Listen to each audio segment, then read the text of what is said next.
Heading डालो भाई, lens maker formula.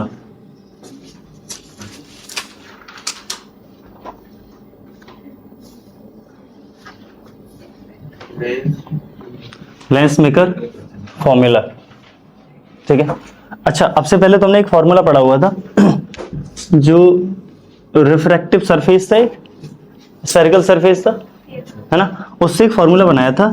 तो वो आपने बना था n2 upon we minus n1 upon you equal n2 minus n1 upon r, याद है ना?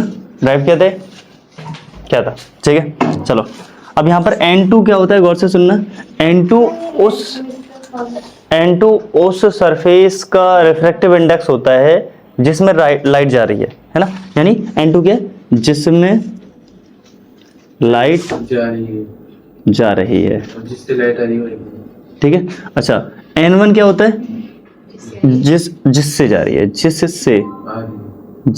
जा रही है, जिससे जा रही है। सिंपल बात है, ठीक है। यानी अगर अब मैं लेंस मेकर फॉर्मूला बनाने के लिए, देखो ध्यान से, मैंने एक लेंस बनाया, कॉन्वेक्स लेंस, ठीक है। यहां मैंने प्रिंसिपल एक्सिस, ऑप्टिकल सेंटर, ठीक है। अब सुनना ध्यान से, ये अंदर है ग्लास, तो मैं इसका रिफ्रैक्टिव इंडेक्स मानूंगा Ng। रिफ्रैक्टिव इंडेक्स क्या मानूंगा, Ng। बाहर कोई भी मीडियम हो सकता है, फिलहाल अभी एयर है तो मैं उसको Na मान लूंगा, ठीक है। तो ये बाहर का रिफ्रैक्टिव इंडेक्स Na, ठीक है। कोई डाउट है? नहीं है। यहाँ मैंने अच्छा, इसका फोकस कहीं इधर इधर इधर कहीं ऐसे फोकस होगा इसका, फोकस बताएंगे रुक जाओ, ठीक है। हाँ, डबल सरफेस होते हैं इसके, ठीक है। तो इधर इधर दोनों तरफ फोकस लगा दिया। चलो बताते हैं, ये यहाँ पर कोई ऑब्जेक्ट रखा मैंने, ऑब्जेक्ट से एक रे लेकर गए, सरफेस से टकराई, ठीक है। अब गौर से देखना, जब यहाँ से सरफेस से टकराई है, ठीक है, तो ये पहला सरफेस है, ठीक है। इसका जो आर होगा, आर मतलब रेडियस ऑफ कर्वेचर, पहला सरफेस है तो पहले वाले सरफेस का आर उधर होगा, ठीक है, जिसको मैं R1 बोलूंगा, ठीक है। अच्छा, थोड़ी देर के लिए सोचोगे कि जब ये रे पहले सरफेस से एंटर करेगी, है ना, जब पहले सरफेस से एंटर करेगी तो रिफ्रैक्टिव इंडेक्स बदलेगा ना, ठीक है। तो सर अब से पहले ना हम ऐसा सोच रहे थे लेंस में से सीधा एक बार में निकाल देते, लेकिन लेंस में भी डबल काम होते हैं क्या, कि जब पहले सरफेस से एंटर होती है तो हल्का सा पाथ चेंज करती है, करेगी, रिफ्रैक्टिव इंडेक्स चेंज होगा तो करेगी, ठीक है। अब अंदर चल रही है, कांच के ग्लास के अंदर चल रही है, ग्लास के अंदर चलने के बाद जब दूसरे वाली सरफेस से टकराएगी तो फिर दोबारा से हल्की सी बेंड होगी, ठीक है। सुनना, तो थोड़ी देर के लिए ऐसा मान लो कि यहाँ पर अगर कोई सरफेस ना होता तो ये एक मीडियम से सीधा यहाँ पर रे बनाती, यहाँ इस तरीके से यहाँ इमेज बनाता, ठीक है। यहाँ क्या बनती, इमेज बन जाती। लेकिन क्योंकि दूसरा सरफेस आ गया यहाँ से, ये वाला सरफेस और बेंड कर देगा इसको इधर, ठीक है। तो रियल इमेज वहां ना बन के यहां बन जाएगी, तो फिर हम उसको ऐसे मान लेंगे। एक और खास बात, हाँ, ये दूसरे वाले सर्फेस के लिए एज ए ऑब्जेक्ट काम करेगा, पहला वाला अब से पहले भी सीखा है, ठीक है। तो ध्यान से सुनना, पहले वाले सरफेस के लिए ये ऑब्जेक्ट है और इमेज ये है, पहले वाले सरफेस ने तो वहीं बनाई थी। अच्छा, जब हम दूसरे वाले सरफेस की बात करेंगे तो दूसरे वाले सरफेस के लिए ऑब्जेक्ट यहां है और इमेज यहां है, बात क्लियर है, ठीक है। काम करना स्टार्ट करें, चलो देखो। तो पहले रे कहां से कहां जा रही है, पहले रे जा रही है सर Na से Ng में। तो हमारा जनरली फॉर्मूला था sir n2 upon we minus n1 upon you equal n2 minus n1 upon r, ठीक है। मैं इस फॉर्मूले में इस चीज को अप्लाई करने की कोशिश कर रहा हूं सर। n2 वो है जहां पर रे जा रही है, उसका रिफ्रैक्टिव इंडेक्स किस में जा रही है सर, ग्लास में जा रही है, तो मैं Ng लिखूंगा अपॉन वी, इसके लिए v कहाँ है, इसके लिए v कहाँ है, यहाँ पर यहाँ पर है ना, यही है ना। तो मैं अगर यहाँ से डिस्टेंस बोल दूं तो सर अगर मैं यहाँ से डिस्टेंस बोलूँगा इसको u बोलूँगा और इसको v डैश बोल दूंगा है ना, और इसको v डिस्टेंस बोल दूंगा, ठीक है। चलो तो सर पहले वाले के लिए जो इमेज बनी है वो v डैश पर बनी है, तो मैं v डैश लिख दूँ माइनस n1 जिससे रे जा रही थी, किससे जा रही थी, एयर से, तो एन ए अपॉन यू कहाँ है, यू तो यू ही है इसका, कोई डाउट है, इक्वल N2 सर, N2 किस में जा रही है, ग्लास में, तो Ng माइनस किस से जा रही है, Na से जा रही है, अपॉन पहले वाले का रेडियस ऑफ कर्वेचर। डाउट है कुछ, एनी टाइप ऑफ डाउट नहीं है, ठीक है। मैंने इसको इक्वेशन नंबर 1 बना दिया, ठीक है, इक्वेशन नंबर 1 बना दिया, लेकिन यहां लिख दोगे फॉर फर्स्ट सरफेस, पहले वाले सरफेस के लिए बना हुआ है, ठीक है। तो मैंने यहां लिखा नहीं है, आप यहां लिख लेना फॉर फर्स्ट सरफेस,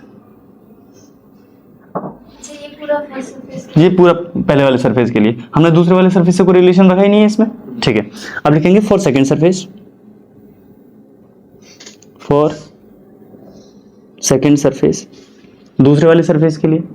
अच्छा, दूसरे वाले सरफेस के लिए सर रे इधर से इधर जा रही है, लेकिन ये ऑब्जेक्ट का काम कर रहा है और ये इमेज का काम कर रहा है, सही है सर। तो फॉर्मूला है n2 अपॉन v, दोबारा से इसी को अप्लाई करेंगे। n2 सर किस में जा रही है, कहां जा रही है सर, एयर में जा रही है, कहां से जा रही है, ग्लास से, कहां जा रही है, एयर में। तो सर n2 तो वो होता है जिसमें जाती है, n2 तो n2 किस में जा रही है सर, एयर में जा रही है। अब इसका इमेज कहां बना है, इसका इमेज सर b पर बना है, सेकंड सरफेस के लिए इमेज तो v पर है, तो सर मैं v लिख दूंगा, ठीक है। मैंने माइनस लगाया। n2 क्या होता है सर, जिस में जाती है, n2 वही ना, हमने गलत तो नहीं कर दिया, n2 जिस में जाती है, n2 होती है जिस में जाती है, n1 जिससे जाती है, यानी ग्लास से जा रही है, हाँ, ठीक है, हाँ। तो इसके लिए ऑब्जेक्ट कहाँ होगा सर, v डैश पर, ये वाला ऑब्जेक्ट पर, तो v dash equal sir n2 जिस में जाती है, किस में जा रही है, नहीं वही होगा, इतनी डिस्टेंस, ये इस वाली सरफेस के लिए यहाँ होगा, ठीक है, यहाँ, और इसको देखकर ये यहाँ बना देता है, ठीक है। तो n2 जिस में जाती है, तो किस में जा रही है सर, n एयर में जा रही है, किस से जा रही है, n1 किस से जा रही है, Ng से जा रही है, अपॉन R2, दूसरे वाले सरफेस का वो रेडियस ऑफ कर्वेचर R2, दूसरे वाले का, हाँ इधर R2, ठीक है। मैंने इसको इक्वेशन नंबर 2 बोल दिया। यहाँ तक किसी टाइप का डाउट है, नहीं है ना। अच्छा सर, हम सर इक्वेशन नंबर 1 और इक्वेशन नंबर 2 को ऐड कर रहे हैं, ठीक है, ऐड कर लें। मैं उधर से यहाँ से हटा दूं, ये सब, ये तो हटा दूं, ये तो पहले टाइप कर चुके हैं। चलो कितने डेरिवेशन है, 17-18 नंबर का पेपर आया है इससे, एक चैप्टर से। चलो ऑप्टिक्स से एक और चैप्टर मिला के, चलो देखो, हाँ, तो वो छोटा है इससे। तो सर पहली और दूसरी इक्वेशन को ऐड कर दें, है ना। तो लिखेंगे ऑन एडिंग इक्वेशन 1 एंड 2, पहली और दूसरी इक्वेशन को ऐड करने पर, जरा ऐड करके देखें जरा बेटा। तो मैं यहीं से ऐड कर दूं या वहां पूरा लिख के दिखाऊं, वहां पूरा लिख दूं, पूरा लिखूं। तो पहले मैं देखो, ये वाला पोर्शन प्लस ये वाला पोर्शन एक तरफ लिखूंगा, इक्वल में ये वाला पोर्शन प्लस ये वाला पोर्शन एक तरफ लिखूंगा, ठीक है ना, ठीक है। हाँ, ये वाले एक तरफ और इक्वल में ये वाले उस तरफ, ठीक है। तो मैं ये लिखूंगा Ng upon v dash minus Na upon u, इधर सॉरी, प्लस अब नीचे वाला Na upon v minus Ng upon v dash equal, ठीक है। ये दोनों एक साइड ऐड कर लिए इक्वल में। अब ये वाला प्लस ये वाला, तो पहले ये वाला लिखेंगे Ng minus Na upon R1, ठीक है, plus Na minus Ng upon R2। कोई डाउट है, गौर से देखो बेटा, ये वाला पोर्शन दोनों, Ng अपॉन v डैश, एक प्लस का एक माइनस का खत्म हो जाएगा, ये वाला यहाँ से खत्म हो गया, सही है ना। अच्छा इसमें ये माइनस बचे प्लस बचा, मैं प्लस वाले को पहले लिख लूँ, है ना, प्लस वाले को मैं पहले लिख लेता हूँ। तो मैं लिखूंगा n A upon we minus N A upon u, ठीक है, इक्वल ये क्या आ जाएगा सर, एक काम कर लें, क्या काम, कि n ji minus N a है, यहाँ N A minus N G है। क्या आप ये जानते हैं कि ए माइनस बी अगर लिखा हुआ है तो अगर मैंने माइनस कॉमन ले लिया तो बी माइनस ए हो जाता है, हाँ ये जानते हैं, ठीक है। तो ऐसे ही एन जी माइनस एन है, यहाँ N A minus N G है, अगर मैं माइनस कॉमन ले लूँ तो N ji minus N A, N ji minus N N ji minus N A common आ जाएगा। क्या बात समझ में आ रही है, ठीक है। तो मैं यहाँ से माइनस कॉमन लूंगा, तो मैं लिखूंगा पहले अभी n ji minus N A upon are one, यहाँ से मैंने माइनस कॉमन ले ली तो माइनस बीच में आ जाएगा, ठीक है। तो ये क्या हो जाएगा, पलट जाएगा N ji minus N A upon R two. कोई डाउट है, नहीं है। यहाँ से दोनों में से एन ए को बाहर ले लो, है ना, दोनों में से एन ए को बाहर ले लोगे तो क्या बचेगा, 1 upon we minus 1 upon you equal, इन दोनों में से ये दोनों कॉमन है तो बचेगा N ji minus N A bracket 1 upon are one plus sorry minus 1 upon R two. कोई डाउट है, हाँ बताओ, यहाँ तक कोई डाउट है, नहीं है सर। मैं एन ए को यहाँ से उठा के इधर लिया, ये माइनस कौन सा वाला, 1 अपॉन आर वन, अरे ये वाला देखो इतना आया, यहाँ 1 बचा ना, 1 अपॉन आर वन माइनस ये नहीं इधर की ये 1 अपॉन आर वन से पहले ही माइनस लगा ये R2 के बाद जो वो माइनस ये माइनस नहीं है यार, अब ये ऐसे है ये फालतू में। चलो देखो, तो एन ए उठ के जाएगा, इसमें डिवाइड लगा दो, तो मैं यहाँ लिख दूंगा 1 upon we minus 1 upon you equal, इसके नीचे N G upon N A minus N A upon N A. क्या इसका दोनों के नीचे डिवाइड लगा सकते हैं, लगा सकते हैं ना, ठीक है। और यहाँ ब्रैकेट में 1 upon are one minus 1 upon R two, ये वाला कैंसिल आउट हो जाएगा, यहाँ 1 बचेगा, ठीक है। अच्छा ये बताओ ये क्या होता है, 1 upon we minus 1 upon U क्या होता है, 1 अपॉन एफ होता है, हाँ जी, है ना, होता है ना, बिल्कुल। तो यहाँ पे डॉट डॉट लगा देते हैं फुल, हाँ यहाँ इस तरीके से लिख देते हैं, यहाँ पर सही है, यहाँ लिख देंगे, है ना, चूंकि 1 upon we minus 1 upon you equal होता है 1 अपॉन एफ, ठीक है। तो मैं इसको 1 अपॉन एफ लिख दूंगा, 1 अपॉन एफ इक्वल, इसको सर ये तो 1 हो गया, ये बताओ N G upon N A को कुछ मैं ऐसा लिख सकता हूं कि एन जी ए माइनस 1, जी का रिफ्रैक्टिव इंडेक्स ए के रेस्पेक्ट में, refractive index of G with respect to A नहीं लिख सकते क्या, है? चलो अभी मैं और बता दूंगा, चलो फिलहाल हाँ मैं बताता हूँ, ठीक है, इतना समझो। दूसरा वाला 1 upon are one minus 1 upon R two, ये आपका डेरिवेशन है, ये हो गया कंप्लीट, बता दी बिल्कुल। अच्छा ये बताना तुमको, देखो जरा मैं यहाँ समझा दूँ। मान लेते हैं अगर रेयर इस वाले मीडियम से इस मीडियम में जा रही है, एक मीडियम से 2 मीडियम में जा रही है, तो दूसरे मीडियम का रिफ्रैक्टिव इंडेक्स लिखते हैं refractive index of second medium due to first medium. इसको लिखने का तरीका होता है n2 अपॉन n1, यानी जो आगे लिखा उसको ऊपर, जो पीछे लिखा उसको नीचे। तो अगर मुझे कभी गलती से ये मिल गया तो मैं इसको ऐसे लिख दूंगा, पहले ये फिर ये लिख दूंगा। तो ऐसे ही तो लिखा हुआ था, ऊपर था एन जी, नीचे था एन है, तो मैं इसको एन जी ए लिख दूंगा, ठीक है। चलो नोट करो,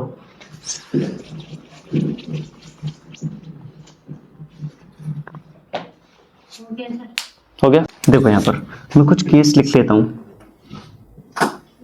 केस नंबर 1, केस नंबर 1 ये है कि इसी के कि ऐसा हो सकता है कि रिफ्रैक्टिव इंडेक्स, ऐसा हो सकता है ना कि मैंने तो एयर माना है, वो एयर थोड़ी ना हो सकता कोई मीडियम डाल दूंगा, है ना, अंदर ग्लास है और बाहर एयर ना हो के मीडियम हो कुछ, ठीक है, तो बिल्कुल हो सकता है।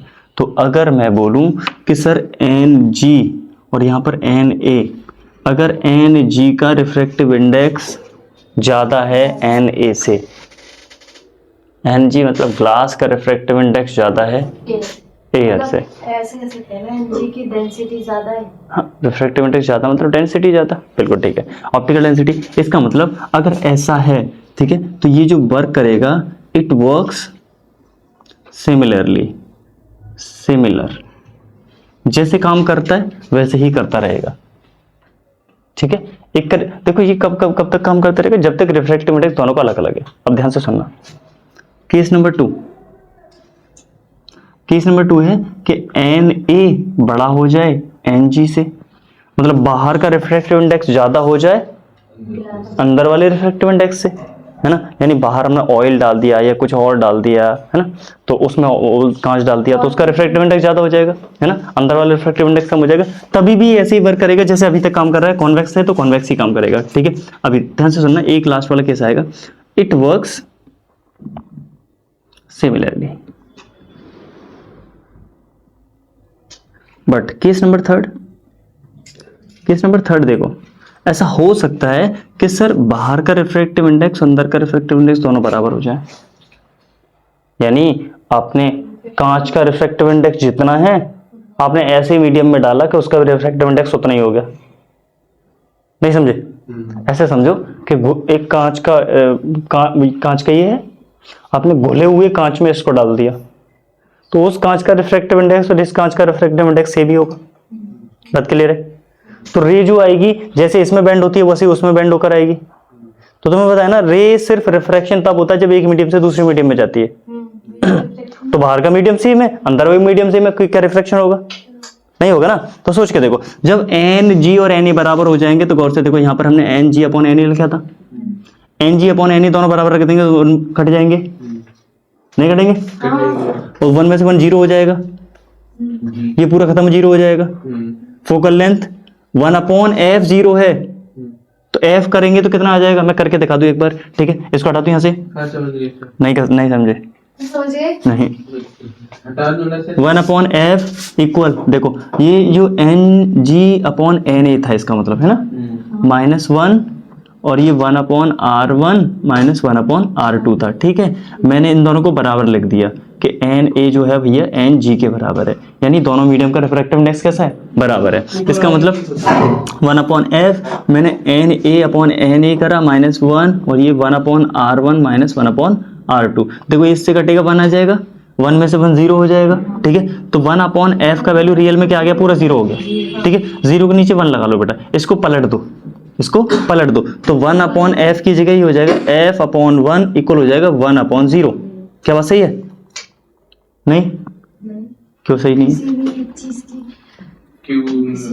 जीरो नहीं हो सकता ना? क्या नहीं हो सकता? अरे देखो यार, तुम 12th में पढ़ रहे हो, हट। देखो 1 अपॉन एफ उल्टा पढ़ोगे तो एफ अपॉन 1 हो जाएगा, इसको पलट दोगे तो क्या हो जाएगा? 1 अपॉन 0। 1 अपॉन 0 आपसे पहले लिख लो अगर नहीं पता है तो, ठीक है। अगर x अपॉन 0 है तो वैल्यू इन्फिनिटी होती है, और 0 अपॉन x है ना, तो वैल्यू 0 होती है। नहीं जी, क्या क्या क्या x अपॉन इन्फिनिटी है तो वैल्यू 0 होती है, ठीक है। नहीं पता है तो लिख लो इसको। अगर इसका मतलब है किसी वैल्यू में अगर 0 से डिवाइड लगाएंगे तो क्या आ जाएगा? इन्फिनिटी। फोकल इंटीग्रिटी याद है किसकी फोकल लेंथ इनफाइनाइट होती है? जिसकी के पैरेलल है। प्लेन मिरर की, प्लेन मिरर की फोकल लेंथ कैसी होती है? इनफाइनाइट। इसका मतलब मैं वही लेंस की, हाँ प्लेन लेंस बोलो, प्लेन मिरर बोलो, सेम, ठीक है। अच्छा, तो प्लेन, इसका मतलब ये कैसे बनेगा? इट वर्क्स एज अ, कौन सी वाली? ये glass slab. It works as a plain glass slab. ये कैसे वर्क करेगा? कैसे? इन केसों में कुछ नहीं, रिफ्रैक्टिव इंडेक्स बदलेगा तो रे बेंड होंगी। अगर किसी ऐसे मीडियम में डाल दिया हमने ग्लास जिसके मीडियम ऐसे ज्यादा है, मतलब सिंपल सी बात है ना, रे बेंड होंगी। बस इतना है कि बाहर वाला ज्यादा है अंदर वाला कम है, तो रे स्पीड से निकलेगी तो थोड़ा बेंड हो जाएगी बाहर की तरफ, है ना। और अगर ऐसा है कि बाहर वाला मीडियम का रिफ्रैक्टिव इंडेक्स कम है, अंदर वाले का ज्यादा है, तो वो अंदर की तरफ बेंड होगी, बेंड होंगी लेकिन, है ना। बट इसमें बेंड नहीं होगी, इसमें सीधी निकल जाएगी, ठीक है, ग्लास स्लैब में, ठीक है। तो ये अगर ऐसी कंडीशन आती है तो ये जो आपका मिरर है, सॉरी लेंस है, lens works as a glass slab, as a glass slab, एक ग्लास स्लैब के तरीके से काम करता है। बात क्लियर है? ठीक है, चलो आगे बढ़ते हैं।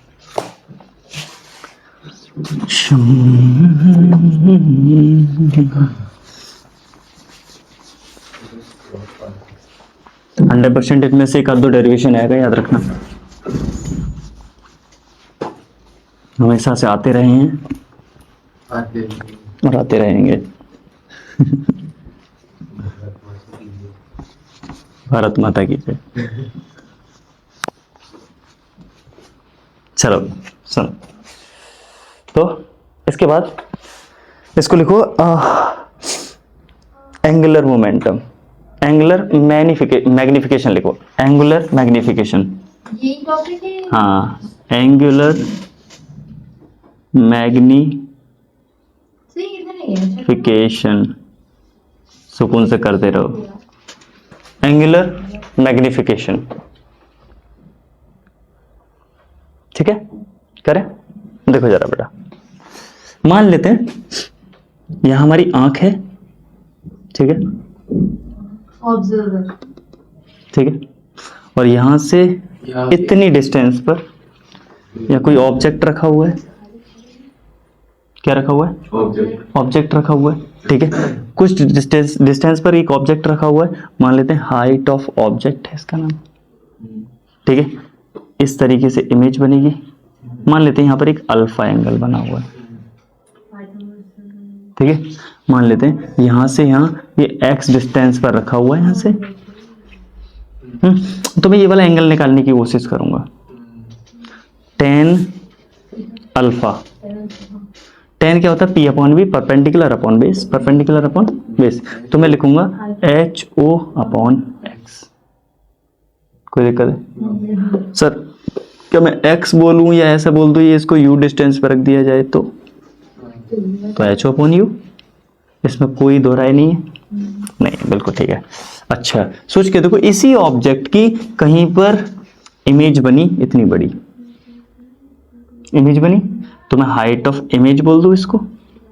अब क्योंकि अगर यहाँ ऑब्जर्वर है, ठीक है, अगर यहाँ ऑब्जर्वर है यानी यहाँ पर आंख रखी हुई है, तो यहाँ से यहाँ तक की डिस्टेंस को फिर मैं b बोलूंगा। ऑब्जर्वर दो जगह है, अरे वही है यार, कहीं और इमेज बनी होगी, दो ट्रायंगल बनाए बस, ठीक है। इसकी इमेज यहाँ से कहीं और बन रही होगी, लेंस वगैरह रखेंगे, ठीक है। तो जहाँ इमेज बन रही है, मैं यहाँ पर भी एक एंगल बनेगा आंख पर, है ना। यहाँ मैंने रियल में मैं आतिफ को देख रहा हूँ, है ना, और एक बड़े से आतिफ यहाँ देख रहे हैं, तो यहाँ छोटा वाला एंगल, है ना, ये ऑब्जेक्ट का एंगल है ना। ये कितना बड़ा आतिफ दिख रहा है, उसका इतना बड़ा एंगल, है ना, समझ में आ रहा है ना। तो ये वाला जो दूसरा वाला जो एंगल है, ये बीटा है। बीटा एंगल कौन सा है? जो इतना बड़ा जो इमेज दिख रहा है, ठीक है। तो मैं इसका एंगल निकालूंगा, तो सर ये tan बीटा आएगा। tan बीटा क्या होता है? tan p अपॉन वी, तो HI अपॉन वी। क्लियर है? ठीक है। तो मैग्निफिकेशन क्या होता है? एंगुलर मैग्निफिकेशन, ध्यान से सुनना। एंगुलर मैग्निफिकेशन, इसको m से रिप्रेजेंट करते हैं। हाँ, m से रिप्रेजेंट करते हैं। और कितनी चीजों को m से रिप्रेजेंट करते हैं? चलो ठीक है, सुनो सुनो। तो बीटा अपॉन अल्फा, यानी हमारी जो इमेज है उसने आंख पर जितना एंगल बनाया है, अपॉन ऑब्जेक्ट ने आंख पर जितना एंगल बनाया है, उन दोनों के रेशियो को क्या बोल देते हैं? Angular magnification. Angular magnification, beta upon alpha. कैसे? मैं बता रहा हूँ। तुम्हारी आंख ने कितना इमेज बनाया, वो सॉरी उसने इमेज ने कितना बड़ा एंगल बनाया, ठीक है, इतना। तुमने कितना बड़ा एंगल बनाया, इतना। तो इतना 10 सेंटीमीटर अपॉन 2 सेंटीमीटर, 2 सेंटीमीटर से 10 सेंटीमीटर में डिवाइड लगाऊंगा तो 5 गुनी इमेज आएगी। अरे अपॉन रेशियो डिवाइड ही है ना, ठीक है। मैं ये पता लगाने के लिए कि कितनी बड़ी इमेज बनी है। अच्छा, अगर इसका एंगल आया है, मान लेते हैं इसका एंगल आया है 100 डिग्री, इसका एंगल आया 100 डिग्री, तुम्हारा एंगल आया 10 डिग्री। तुम्हारा एंगल कितना है? 10 डिग्री। हाँ, तो अगर मैं इस एंगल से इस वाले एंगल में डिवाइड लगा दूंगा, 10 डिग्री से 100 डिग्री में एंगल डिवाइड लगा दूंगा, तो मुझे क्या पता चलेगा तुम्हारा साइज क्या है, कितने बड़े बने हो तुम।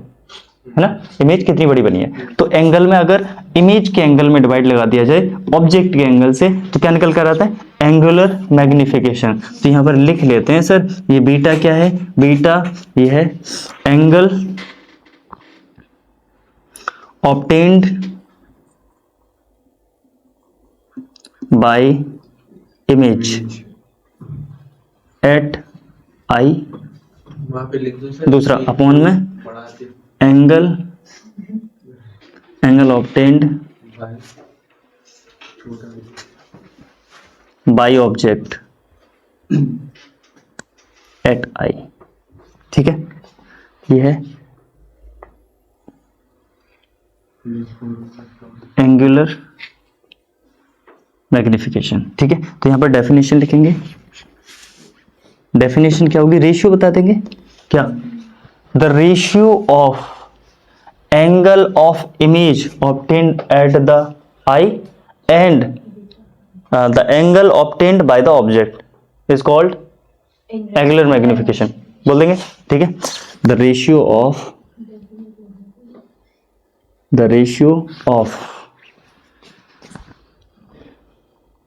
Image angle at eye to object angle at eye is called angular magnification, angular magnification. ठीक है, अच्छे से समझते रहना, आगे थोड़ी सी परेशानी आने वाली है। ठीक है, चलो, इज कॉल्ड एंगुलर मैग्निफिकेशन। ठीक है, हाँ, it is represented by capital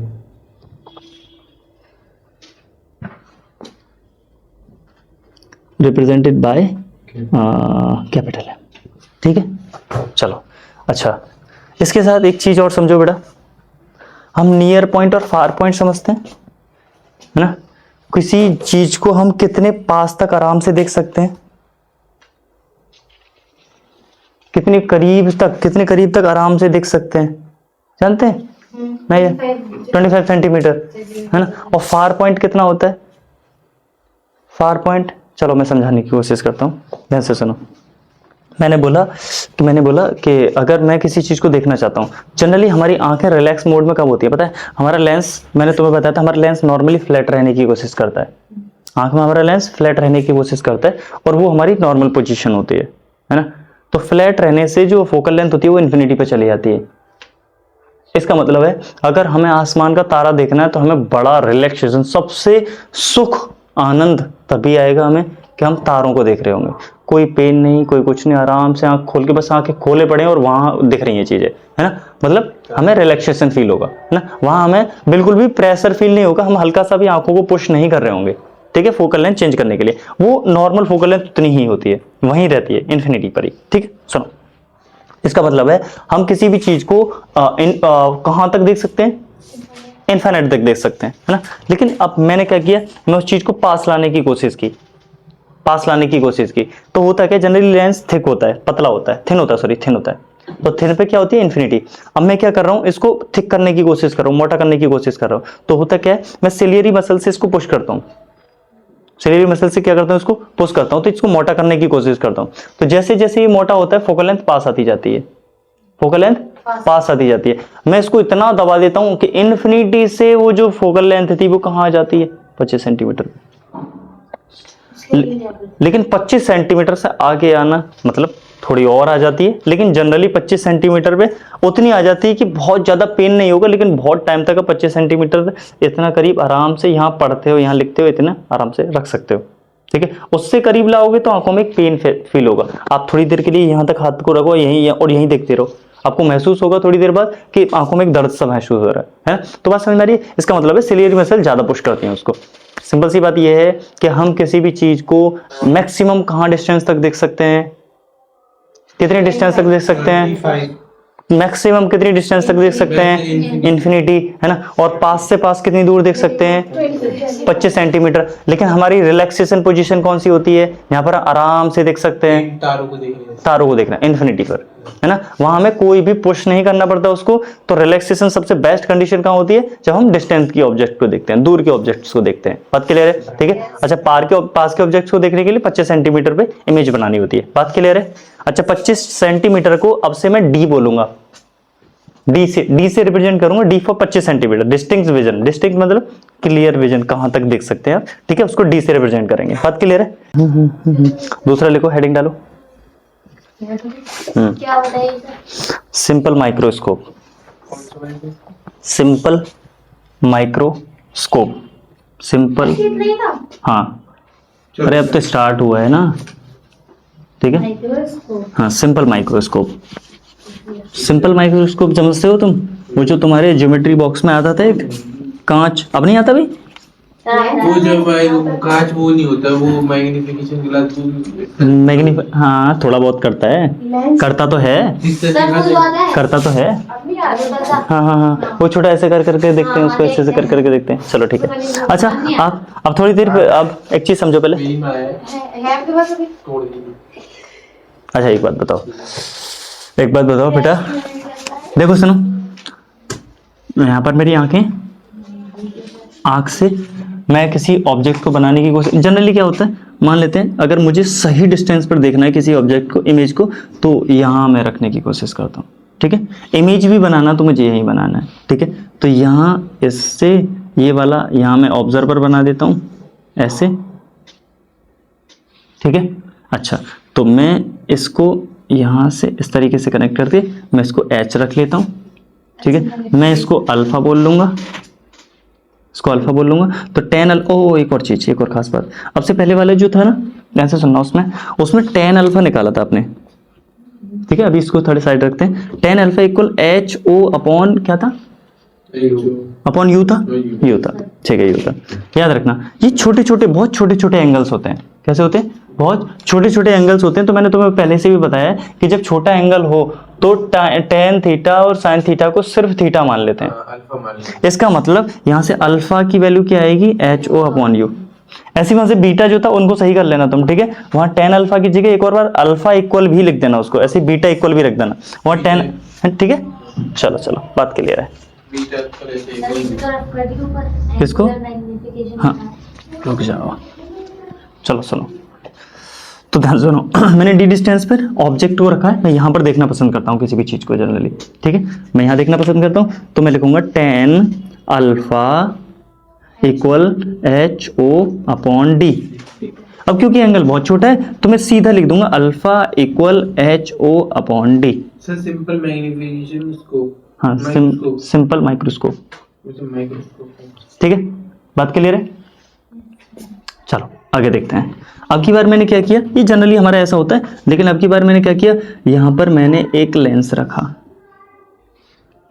ठीक है, मैंने लेंस रखा। अच्छा, लेंस की फोकल लेंथ यहां थी, ठीक है। मैं चाहता हूं सीधा देखना, तो मैं क्यों चाहूंगा उल्टा देखना, है ना, ऐसे बना हुआ मैं उल्टा देखूं, है? तो अगर मुझे सीधा देखना है तो आप याद करो कि अगर आपको कॉन्वेक्स लेंस में सीधी इमेज बनानी है तो इमेज को कहां, ऑब्जेक्ट को कहां रखना होता था, ऑब्जेक्ट को रखना था पोल और ऑप्टिकल सेंटर के बीच में, याद है कुछ, पोल और ऑप्टिकल सेंटर के बीच में। तो मैं यहां कहीं उस ऑब्जेक्ट को रखूंगा, ठीक है, यहां रखूंगा। अच्छा सर, मैं यहां से यू,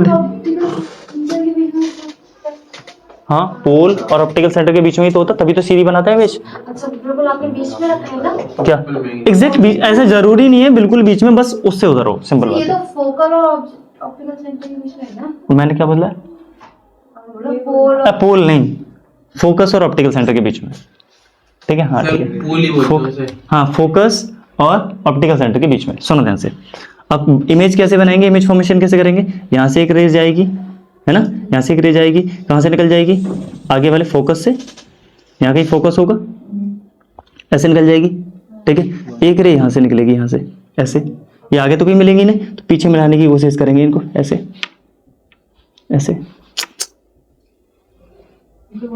ठीक है। सुनो ध्यान से, तो यहां बन जाएगी height of image H I, ठीक है, एच आई। अब ध्यान सुनना, एच आई बना, चलो एंगल कहां बना है सर, इसका एंगल कहां बना, ये रहा, इसको मैं बीटा बोल दूं, बीटा बोल दो सर। मैं इमेज हमेशा कहाँ चाहूंगा, मैं डी डिस्टेंस पर चाहूंगा इमेज, ठीक, कहाँ चाहूंगा, डी डिस्टेंस पर, कम से कम डी, उससे पहले तो बने ही नहीं, ठीक है। तो मैं इस तरीके से ऑब्जेक्ट को रखूंगा ताकि वो डी डिस्टेंस पर बन जाए।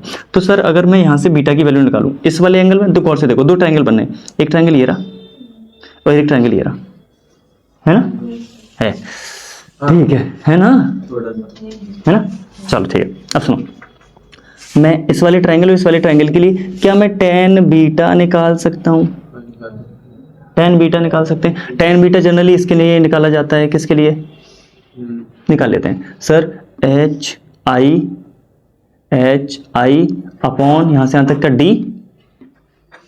या इक्वल में इस छोटे वाले में निकालें, यहाँ से यहाँ तक निकालें, यहाँ से तक निकालें, तो एच ओ अपॉन यू निकाल सकते हैं, निकाल सकते हैं, ठीक है। एक ही एंगल से एक ही से दो दो तो ट्रायंगल बने हुए हैं तो निकाल लेंगे, ठीक है। अब सुनो, मुझे क्या करना है, मुझे यहाँ से ना, अच्छा मैं सिर्फ बीटा के इक्वल में रख सकता हूँ इन दोनों को, H I upon D equal H O upon you.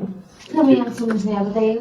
कहाँ से नहीं समझ में आया, अरे यार tan बीटा को मैं बीटा लिख दिया बस, कुछ नहीं किया, वो छोटा एंगल है ना, tan काट देते हैं, सिर्फ अल्फा लिखा, ऐसे ही छोटा एंगल है तो tan काट दिया, सिर्फ बीटा लिखा, बाकी सेम है, ठीक है। बताओ क्या नहीं है, ठीक है। अच्छा सुनो, अब मैं चाहता हूं मुझे हाइट ऑफ ऑब्जेक्ट से कोरिलेशन हो ही ना, मैं बस ये चाहता हूं कि मैं कहां रखूं और इमेज कहां बने, ठीक है। तो मैं, अच्छा आपको एंगुलर मैग्निफिकेशन का फॉर्मूला पढ़ा है, m equal beta upon alpha होता है, आपसे पहले पढ़ा, इसीलिए वो पढ़ाया था, ठीक है। तो सर बीटा की वैल्यू कितनी आएगी, बीटा की वैल्यू मैंने ये रखना पसंद करूं या ये रखना, मैं इसको रखना पसंद करूंगा क्योंकि मैं एच ओ से एच ओ काट दूंगा यहाँ से, ध्यान सुनो। तो मैं यहाँ H O upon U upon में एच ओ अपॉन डी, तो एंगुलर मैग्निफिकेशन आ जाएगा यहाँ से, मैं एच ओ से एच ओ कट जाएगा, मैं काट के दिखाऊं, पलट के दिखाऊं, एच ओ अपॉन यू पलट के D upon H O, H O से एच ओ कट जाएगा, तो एम का वैल्यू कितना आ गया, डी अपॉन यू। आए कैसे, ये को नहीं बोल रहा ध्यान से सुनो, कैसे आएगा मतलब, वैसे भी नहीं दो अच्छा इतना क्लियर है, ठीक है। क्या आ गया, d अपॉन यू, डी क्या है, जहां हमें इमेज देखनी है, और यू क्या है, जहां ऑब्जेक्ट रखना है। तो ऐसे थोड़ा होगा, हमेशा हम 25C देखेंगे, नहीं कहीं भी देखेंगे, लेकिन जनरली उससे तो पास नहीं होना चाहिए, उससे दूर ही होना चाहिए, ठीक है। तो मैं बताता हूँ कहाँ कहाँ रख सकते हैं इसको, ठीक है। सुनो देखो, इसके दो केस है, अब मैं उधर कर लूँ या इधर कर लेते हैं, चलो सर अभी रुक जाइए। नोट करो पहले इसको, जल्दी नोट करो।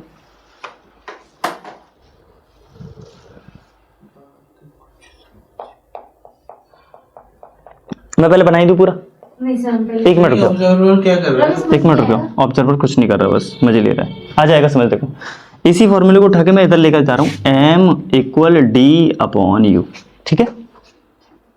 मुझे दो कंडीशन है यहाँ पर, अरे आ जाएगा यार, आ जाएगा। एक बार एक कंडीशन हो सकती है मैं इमेज को 25 सेंटीमीटर पे बनाऊं, है ना, और एक कंडीशन हो सकती है जहां पर मैं इमेज को कहां बनाऊं, जहां इमेज को बनाऊं मैं इन्फिनिटी पर, है ना। ठीक है। तो अगर मैं 25 सेंटीमीटर पर बनाना चाहता हूं तो उसको बोलते हैं for near point, for near point, है ना, 25 सेंटीमीटर पे बनाने के लिए। अगर मैं इन्फिनिटी पे बनाना चाहता हूं तो उसको बोलते हैं नॉर्मल एडजस्टमेंट। हमारी आंखें नॉर्मली कहां देखती हैं, इन्फिनिटी पे। तो नॉर्मल एडजस्टमेंट यानी आप कहां देखना चाहते हो, इन्फिनिटी पर। बात क्लियर है ना, ठीक है सर। तो इसका मतलब है कि अगर आप, इसको बोलते हैं नॉर्मल एडजस्टमेंट, नॉर्मल। अब सुनना, अगर आपको नॉर्मल एडजस्टमेंट यानी इमेज चाहिए इन्फिनिटी पर, इमेज चाहिए इन्फिनिटी पर, याद करो इमेज इन्फिनिटी पर कब बनती है, जब ऑब्जेक्ट को कहां रखा जाता है, फोकस पर। ऑब्जेक्ट को कहां रखा जाता है, फोकस पर। इसका मतलब u की जो डिस्टेंस है वो f की डिस्टेंस के बराबर हो जाएगी, क्या सही बात है ना। और ऑब्जेक्ट को u क्या, ऑब्जेक्ट की डिस्टेंस होती है। इसका मतलब अगर आप इन्फिनिटी पे चाह रहे हो, इन्फिनिटी पे जा रहे हो, तो u जो है वो f के बराबर हो जाएगा। ऑब्जेक्ट f पर रखी जाएगी तभी तो इन्फिनिटी पे बनेगा, सही बात है ना। तो क्या मैं u के इक्वल में f लिख दूं, तो इसी फॉर्मूले में सर डी अपॉन एफ हो जाएगा। हाँ हो गया, समझ गया मैं। ठीक है सर। ठीक है। अच्छा एक और दूसरा भी समझ लो। नियर पॉइंट मैं चाह रहा हूँ ऑब्जेक्ट को कहाँ बनाना। ये लिखा है नॉर्मल एडजस्टमेंट। नॉर्मल एडजस्टमेंट का मतलब है आप इमेज को इन्फिनिटी पर चाह रहे हो, जहां आप बिल्कुल रिलैक्स चाहते हो। तो इमेज अगर इन्फिनिटी पे बनेगी तो इमेज इन्फिनिटी पे सिर्फ तभी बनती है जब ऑब्जेक्ट फोकस पर रखा होता है। ऑब्जेक्ट फोकस पर रखा होता है, याद है ना। जब ऑब्जेक्ट फोकस पर रखते हैं तो इमेज कहाँ बनती है, इन्फिनिटी पर। तो भैया ऑब्जेक्ट की डिस्टेंस तो ये है, यही है। तो इसकी जगह क्या लिख दूंगा मैं, एफ। ऑब्जेक्ट की डिस्टेंस फोकल लेंथ के बराबर, तो यू की जगह एफ लिख दिया मैंने, तो कितना आ गया। अच्छा अगर ऑब्जेक्ट इंफिनिटी पे तो फोकस पर इमेज बनेगी। क्या काम करना है इसका, क्या करना है इसका, बड़ा इमेज बनानी है, बड़ी इमेज, बड़ी इमेज हाँ है ना। इन्फिनिटी वाले को देखने के लिए नहीं होता है ये, छोटी को बड़ा देखने के लिए होता है, छोटी को बड़ा देखने के लिए। नहीं समझे, ये पास वाला इमेज इन्फिनिटी पे नहीं, वो ऑब्जेक्ट इन्फिनिटी पे नहीं रखना है इसमें, समझ रहे हो ना। माइक्रोस्कोप है, ठीक है, टेलीस्कोप में करेंगे वो वाला काम। वो तो मैग्नीफिकेशन। चलो ठीक है सुनो सुनो। अच्छा मैग्निफिकेशन कटा नहीं है अभी तक, वो एडजस्टमेंट लिखा तो था सिंपल माइक्रोस्कोप। चलो देखो, हाँ भाई, फॉर नियर पॉइंट। अब नियर पॉइंट के लिए आप ऑब्जेक्ट को कहाँ रखना चाहते हो, डी डिस्टेंस पर। नहीं, इमेज चाहते हो डी डिस्टेंस पर बनाना। सर लिख दो। मैं बता रहा हूं अगर आप नियर पॉइंट पर चाहते हो तो मतलब आप चाहते हो कि इमेज कहाँ बने, डी डिस्टेंस पर, है ना। इमेज कहाँ चाहते हो, डी डिस्टेंस पर। और नॉर्मल के लिए आप कहाँ चाहते हो, इन्फिनिटी पर। तो जब आप डी डिस्टेंस पर चाहते हो इसका मतलब v का वैल्यू d के बराबर होगा। v का वैल्यू 25 सेंटीमीटर होगा। जहां इमेज बन रही है, इमेज कहाँ बनती है, एम अपॉन डी यू से बताओ। गड़बड़ कर दिया इसका। तो यहाँ तक क्लियर है ना। फिर रुक जाइए, फिर लिखने दिए, फिर गड़बड़। एक मिनट रुक जाओ बस, मैं इसको पूरा कर दूं वरना फिर दोबारा कट लगाने पड़ेंगे। रुक जाओ। M equal D upon U था, ठीक है। आपको इमेज दो जगह बनानी है, हमें इमेज दो जगह बनानी है, पूछ लेना। इमेज दो जगह बनानी है। पहला, आप इन्फिनिटी पर इमेज बनाना चाहते हैं, तो ऑब्जेक्ट कहाँ रखें, फोकस पर। तो भैया ये क्या है, u, ऑब्जेक्ट की डिस्टेंस। मैंने ऑब्जेक्ट को फोकस पर रख दिया तो u की जगह f आ जाएगा। तो मैंने u की जगह f रखा और कुछ नहीं करा, इसमें 3 नहीं मारा अभी, ठीक है। अच्छा मैं चाहता हूं नियर पॉइंट पर इमेज बने। नियर पॉइंट पर इमेज बनने का मतलब है इमेज 25 सेंटीमीटर पर बने, तो v का वैल्यू 25 सेंटीमीटर या d, सही है ना।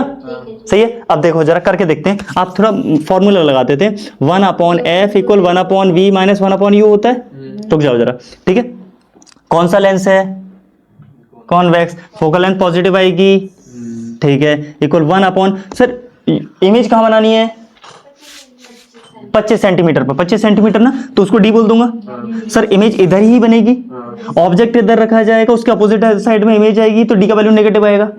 सही बात है सर, माइनस डी लिख लूंगा इसको, ठीक है। अच्छा माइनस, ठीक है। अच्छा इमेज, आज अब मुझे ऑब्जेक्ट जहां भी होगा, लेकिन मुझे फाइनल क्या पता है, इमेज कहाँ रखनी है। इमेज 25 सेंटीमीटर पर चाहिए मुझे, तो ऑब्जेक्ट में इधर रखूंगा कहीं। अच्छा ऑब्जेक्ट इसके हिसाब से देखो नेगेटिव आएगा कहीं, अरे इधर है तो इधर से रह जाएंगी, नेगेटिव इधर आएगा, ठीक है। तो माइनस ऐसे रखा हुआ 1 अपॉन माइनस यू आएगा ये, ठीक है। जनरली ये फॉर्मूला अपना था, ये इसके हिसाब से एडजस्ट कर रहे हैं इसको, इसीलिए साइन चेंज हुए हैं, ठीक है। सुनना देखो, मैंने लिखा 1 अपॉन एफ इक्वल ये माइनस का 1 अपॉन डी, ये माइनस प्लस 1 अपॉन यू हो जाएगा, ठीक है। मैं इसको इधर उठा लाऊंगा तो यहाँ से कितना हो जाएगा, 1 upon F plus 1 upon D equal 1 upon you. मैं यू की वैल्यू चाह रहा हूँ, मुझे यही तो चाहिए, ऑब्जेक्ट कहाँ रखना है। इमेज तो मैंने फिक्स कर ली, इमेज कहाँ रखनी है मुझे, डी डिस्टेंस पर। तो मुझे ऑब्जेक्ट ही तो चाहिए, ऑब्जेक्ट कहाँ रखना है ताकि इमेज डी पे बन जाए। तो मुझे यू की वैल्यू चाहिए, तो मैं यहाँ सॉल्व करूंगा। सर ये हो जाएगा एफ डी, ये हो जाएगा D plus F equal 1 upon you. 1 upon you नहीं चाहिए, मुझे यू चाहिए, तो मैं पलट दूंगा इसको, तो हो जाएगा F D upon D plus F. कोई दिक्कत है सर, मैं इस वाले फॉर्मूले पर रख दूं। अरे मुझे यू ही तो चेंज करना था, तो मैं मैग्निफिकेशन का जो फॉर्मूला बनाऊंगा तो डी अपॉन यू की जगह ये रखूंगा, मैं क्या रखूंगा sir, F D upon D plus F. क्या आप ये जानते हैं, पलट के ऊपर आ जाएगा, तो मैग्निफिकेशन हो जाएगा डी अपॉन एफ डी और इनटू डी प्लस एफ। क्या ये डी से डी मर जाएगा, ठीक है। तो एम का वैल्यू कितना आ जाएगा, D plus F upon F. क्या एफ से दोनों में डिवाइड लगा दें, तो एम इक्वल हो जाएगा, ये दिख रहा है, डी अपॉन एफ प्लस 1 हो जाएगा, गायब है, ठीक है, चलो चलो, तो दोनों में डिवाइड लगा देंगे तो ये हो जाएगा D upon F plus F upon F 1 हो जाएगा। ठीक है, तो इसको सीधा लिख के बताते हैं बस, M equal 1 plus D upon F. सही है, सिंपल जीती। ठीक है, ये अब नोट कर लो, अब नोट कर लो, जल्दी करो। नहीं सर आप रख कर दो। मैं भी ये वाली कर नहीं पाया हूँ, फिर भी कर दूंगा। ये पता है तो मैं अच्छा लग रहा होगा। चल नेक्स्ट हेडिंग डालो, कंपाउंड माइक्रोस्कोप। अभी सिंपल बनवाया, कंपाउंड बनवा लो। उसके बाद बस पता है सर, माइक्रोस्कोप को हिंदी में सूक्ष्मदर्शी कहते हैं। तुम्हें नहीं पता?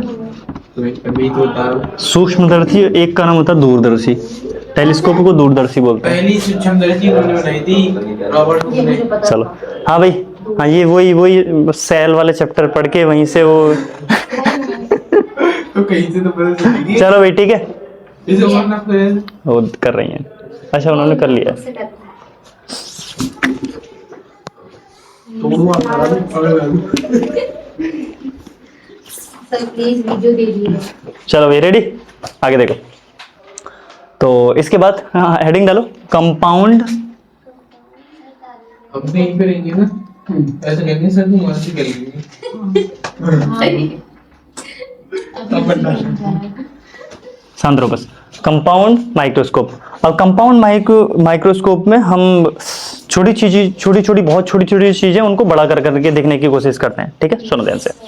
तो सबसे पहले ये मैंने, अच्छा मैं यहाँ पर एक पहले फिगर बना दूं, उसी के अकॉर्डिंग सारी चीजें क्लियर रहेंगी। थ्योरेटिकल भी लिखना होगा इसमें, और इनमें से कोई ना कोई एक क्वेश्चन आएगा 4-6 नंबर में। हाँ एक क्वेश्चन आएगा। ठीक है, सुनो सुनो, और ये ग्राफ बनाना सीख लेना। ठीक है, फिगर बनाना। देखो मान लेते हैं इस तरीके से, ये एक लेंस है, सही बहुत बड़ा है। सुनो, और बहुत बार करीब करीब हर बार से आता है। एक और लेंस है, ये लेंस है। हाँ सुनो ध्यान से, हाँ इतना बड़ा। तो मैंने 2 लेंस बनाए। 2 लेंसों में पहला वाला लेंस, क्योंकि हम ऑब्जेक्ट की तरफ रखते हैं, पास की चीजों को देख रहे हैं, तो पहला वाला लेंस ऑब्जेक्ट की तरफ रखते हैं। तो जो लेंस ऑब्जेक्ट की तरफ रखते हैं उसको बोलते हैं ऑब्जेक्टिव लेंस। Objective lens. एक लेंस अपनी आंख की तरफ रखते हैं, उसको बोलते हैं आई पीस। आई पीस, बात क्लियर है? अच्छा ये सर छोटा और बड़ा होने का क्या रीजन है? देखो जब तक आपको क्लियरिटी नहीं होगी, वरना आगे वाले में पहले बड़ा है फिर छोटा, तो आप भूल जाओगे कि कौन से वाले में माइक्रोस्कोप में छोटा है या टेलीस्कोप में छोटा है। ठीक है, तो ध्यान से सुनो। जब आपको पास की चीजों को देखना है तो ज्यादा रेज की जरूरत नहीं है, थोड़ी सी रेज आ जाए उसी से काम हो जाएगा। छोटी बहुत सारी पास में है चीज, बहुत सारी रेज आएंगी वहीं से, है ना? तो आपको इतना बड़ा लेंस बनाने की जरूरत नहीं है, छोटा लेंस बनाएंगे, वहां से भी उतनी रेज आ जाएंगी तो वो दिख पाएगा। ठीक है, लेकिन अगर वहीं मैं एक दूर की चीज को देख रहा हूं, मैं चांद को देखने की कोशिश कर रहा हूं, मैं अदर स्टार्स को देखने की कोशिश कर रहा हूं, तो वो ऑलरेडी इतनी डिस्टेंस पर है, तो वहां से कुछ ही रेज आ पाती हैं, है ना? तो मैं चाहूंगा कि मेरा आगे वाला जो अपर्चर है, इसका जो ये विड्थ होता है इसको बोलते हैं अपर्चर, है अपर्चर। ठीक है, तो इसका जो अपर्चर है आगे वाला, वो जितना बड़ा हो उतना बेटर है, जितना बड़ा हो उतना बेटर है, ताकि ज्यादा से ज्यादा रेज आ जाएंगी और मेरी जो इमेज है वो क्लियर बनेगी। थोड़ी बात समझ में आ रही है ना? इसका मतलब दूर की चीजों को देखने के लिए मुझे ज्यादा से ज्यादा रेज की जरूरत है, तो फिर मैं आगे वाले लेंस को बड़ा बनाऊंगा ताकि ज्यादा से ज्यादा रेज आए, है ना? अगर मुझे पास की चीजों को देखना है तो क्योंकि वो पास है तो वैसे ही सारी की सारी वो पूरा दिखता है मुझे, है ना? तो मैं उन चीजों को देखने के लिए बहुत बड़ा लेंस नहीं लगाऊंगा, आगे छोटा लेंस लगाऊंगा। इसका मतलब ये है कि सर ऑब्जेक्ट की तरफ अगर मैं छोटी चीजों को देख रहा हूं, यानी माइक्रोस्कोप बना रहा हूं, अगर माइक्रोस्कोप बना रहा हूं तो आगे वाले लेंस को छोटा रखूंगा, पीछे वाले लेंस को बड़ा रख लूंगा। ठीक है, अच्छा लेकिन अगर मुझे दूर की चीजों को देखना है तो मुझे ज्यादा रेज चाहिए, तो फिर मैं आगे वाले लेंस को बड़ा कर दूंगा, पीछे वाला लेंस उतना ही रहता है आंख के बराबर। ठीक है, ये उतना ही है, लेकिन बस इसके हिसाब से ये छोटा बड़ा दिखता है। ठीक है, बात क्लियर है? अच्छा ये कितना बड़ा है, इसको क्या बोलते हैं? इसका अपर्चर। क्या बोलते हैं? इसका अपर्चर। ठीक है, तो थोड़ी सी लैंग्वेज भी लिखेंगे, लेकिन पहले हम डायग्राम बना लेते हैं, डायग्राम के अकॉर्डिंग ही लैंग्वेज आ पाएगी इसकी। बात क्लियर है? ठीक है, सुनो। तो मैंने क्या किया, यहां से मैंने कोई ऑब्जेक्ट रखा, यहां मैंने कोई ऑब्जेक्ट रखा, ऑब्जेक्ट को मैंने इस तरीके से लेकर आया, यहां से ऐसे, ठीक है, एक रे ऐसे आई यहां से ये, अच्छा क्योंकि ये ऑब्जेक्टिव रे है, ऑब्जेक्टिव लेंस है, तो मैं इसको इसका जो ऑप्टिकल सेंटर है ओ से दिखाऊंगा, ये आई पीस है तो इसका जो है वो ई से दिखाऊंगा, कोई डाउट है? ऑप्टिकल सेंटर ई से दिखा दूंगा, ठीक है। सुनो सर, इसकी जो फोकल लेंथ है मैं उसको एफ ओ से दिखाऊंगा, है तो इधर भी एक फोकल लेंथ होगी इसकी एफ ओ, सही है। अच्छा रे आएंगी, पैरेलल आएंगे, ऐसे आएंगी और इस तरीके से टकराने के बाद कहां से निकल जाएंगी? फोकस से, सही है। एक और रे आएगी सेंटर ऑफ कर्वेचर से, यानी ऑप्टिकल सेंटर से, सॉरी ऑप्टिकल सेंटर से आएगी और ये रे इस तरीके से यहां से आके यहां मीट हो जाएगी। ये बात क्लियर है? सही है। तो यहां पर इसकी इमेज बन जाएगी, इमेज बन गई यहां पर, सही है। चलो सुनते रहना बेटा, यहां इमेज बनी। अब इमेज बनने के बाद अब ये वाली जो इमेज है, क्या इस वाले मिरर के लेंस के लिए ये ऑब्जेक्ट का काम करेगी? हाँ, अरे सुनने पे ध्यान दो। हाँ सर करेगी। अरे ये इसके सामने इमेज बनी हुई है तो इसके लिए तो ऑब्जेक्ट ऐसी लगेगी, यस सर, है ना। तो ये ऑब्जेक्ट है, अब इस ऑब्जेक्ट की फिर से रे बनेगी। अब गौर से देखना, इसका जो फोकस है, इसका फोकस इससे बड़ा होगा, साफ साफ बात तो ये है। तो इसका फोकस करीब करीब यहां होगा एफ ई, तो इधर भी कहीं ना कहीं एफ ई ही होगा। अब गौर से देखो, ठीक है, थोड़ा और अपने हिसाब से बना लेना तुम अपना, ठीक है, यहां रख लो। चलो सुनो, एक बात समझो, ये पता है ये ऑब्जेक्ट कहां आ गया है इसके लिए? फोकस और ऑप्टिकल सेंटर के बीच में। ठीक है। हाँ, अब ये इसका मतलब ये रे कहां बनाएगा, ये कहां बनाएगा? सीधा बनाएगा, उल्टा बनाएगा? सीधा ही बनाता है, सीधा बनाएगा। ऐसी कंडीशन में तो सीधा बनाता है ना, याद है? और बड़ा बनाता है ना? हाँ, बड़ा बनाता है, याद है ना कुछ कुछ, ठीक है। तो इसका मतलब सीधा कैसे बनेगा सर? ऐसा है तो ऐसा? अरे ना, ऐसा है तो ऐसा ही बनेगा, चाहे इधर बने चाहे इधर बने, जहां भी बने, लेकिन ऐसा ही बनेगा। अच्छा एक और खास बात, जब फोकस और ऑप्टिकल सेंटर के बीच में होता है तो इमेज कैसी बनती है? वर्चुअल या रियल? वर्चुअल, वर्चुअल बनती है। वर्चुअल बनती है, भूल गए, बनती है। वर्चुअल बनती है। यहाँ से ही हाँ बनेगी। ठीक है, ठीक है, बिल्कुल पीछे आके बनेगी। देखो तो एक रे ऐसे जाएगी, एक रे पैरेलल आएगी, है ना, और कहां से जाएगी सर? फोकस से, है ना। एक और रे यहां से जाएगी और ऑप्टिकल सेंटर से निकाल देंगे इसको, ऐसे जाएगी। अब यहाँ से बन जाएगी। अब ये पीछे तो कहीं मिलने से रही, तो जब पीछे नहीं मिलेंगी तो फिर हम इसको इस तरफ मिलाने की कोशिश करेंगे, अब मिलेगी तो मिलेगी। ठीक है, इतनी। और ये इमेज यहां कहीं बनी है इतनी बड़ी,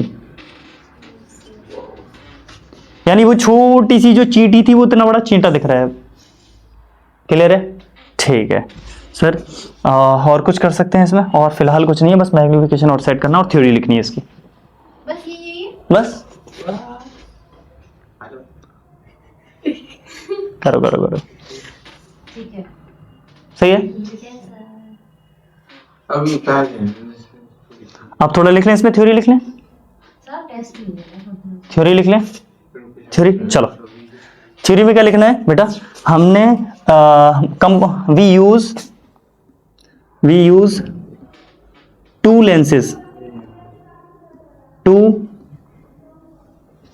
सर कीवर्ड्स के बारे में, इन कंपाउंड माइक्रोस्कोप। सर सिर्फ कीवर्ड्स के बारे में, इतनी बड़ी थ्योरी फिर हम तो फिर तुम अपने हिसाब से लिखना, मैं बता ही दे रहा हूँ। कीवर्ड्स में कुछ नहीं लिखवा रहा, फिर समझो हमें क्या बोलना है। हमें ये बताना है कि कंपाउंड माइक्रोस्कोप में हम दो लेंस यूज करते हैं। जो लेंस ऑब्जेक्ट की तरफ होता है उसको ऑब्जेक्टिव लेंस बोलते हैं, जो लेंस आंख की तरफ होता है उसको आईपीस बोलते हैं। कंपाउंड माइक्रोस्कोप में ऑब्जेक्टिव लेंस का साइज छोटा होता है, अपर्चर छोटा होता है, वहीं आईपीस का अपर्चर बड़ा होता है, ठीक है। अच्छा, हम किसी भी ऑब्जेक्ट को ऑब्जेक्टिव लेंस के सामने रखते हैं, वो उसकी रियल और इन्वर्टेड इमेज सामने बना देता है, ठीक है। ये जो इमेज है इसको बोलते हैं इंटरमीडिएट इमेज।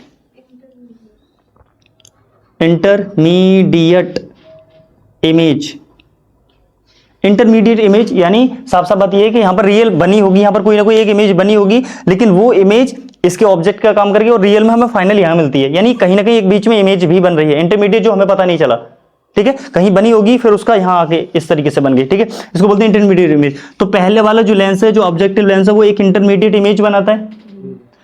ये वाली जो इंटरमीडिएट इमेज है आई पीस के लिए ऑब्जेक्ट का काम करती है, ठीक है। और हम इस एडजस्टमेंट को इस तरीके से सेट करते हैं ताकि ये वाला जो इमेज है वो फोकस और ऑप्टिकल सेंटर के बीच में आए, ठीक है। तो हमारा जो आई पीस है इस ऑब्जेक्ट की वर्चुअल और इरेक्ट इमेज यहां बना देता है, ठीक है। और यही क्या है, फाइनल इमेज। ये क्या है, तो फिर थ्योरी लिखवा दी। बस फाइनल इमेज,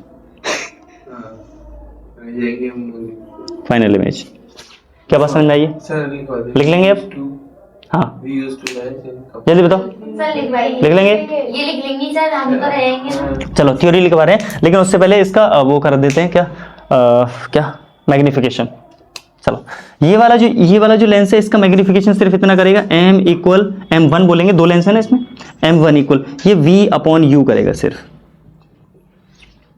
ठीक है। ये दो करेगा सर, इसके दो होंगे, वही दो। अभी कौन कौन से वाले, एक नॉर्मल एडजस्टमेंट के लिए और एक नियर पॉइंट के लिए, है ना। एक नॉर्मल एडजस्टमेंट के लिए, नॉर्मल एडजस्टमेंट के लिए, और एक नियर पॉइंट्स के लिए।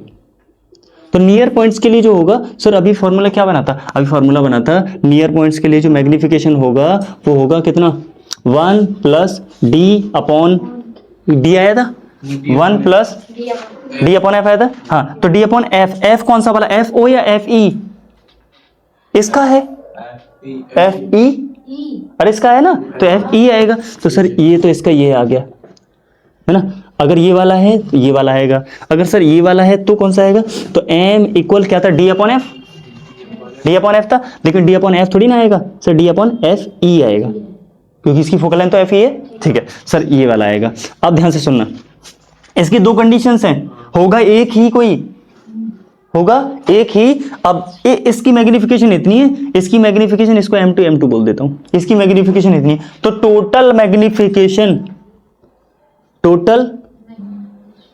मैग्निफिकेशन, अब ध्यान से सुनना बेटा, अगर एक की मैग्निफिकेशन x है और एक की मैग्निफिकेशन y है तो total magnification x into y हो जाता है, यानी दोनों मैग्निफिकेशन का क्या कर देते हैं, मल्टीप्लाई।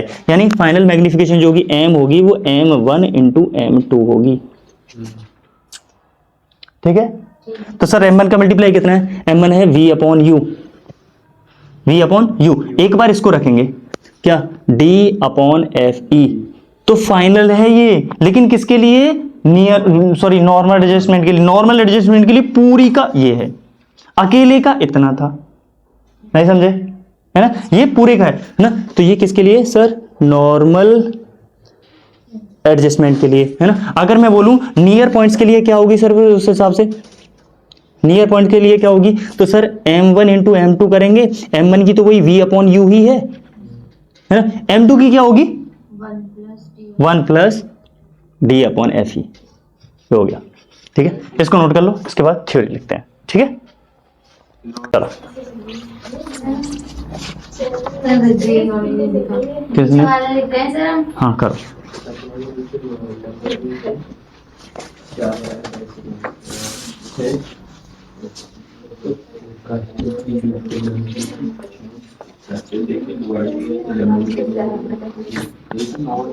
चलो थोड़ा थ्योरी लिख लेते हैं, और सुनो,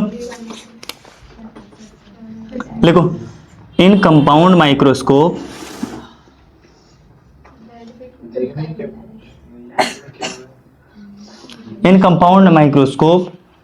we use two lenses, one is small aperture, one is small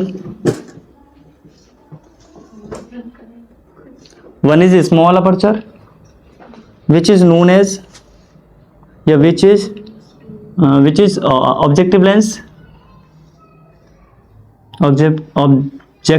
lens, and another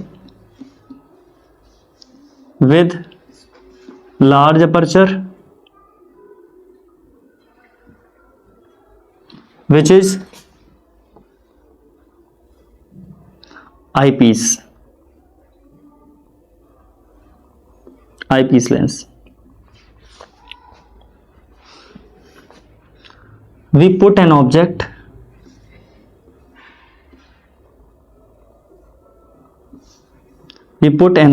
हम एक ऑब्जेक्ट रखते हैं किसके सामने, ऑब्जेक्टिव लेंस के सामने. We put an object in front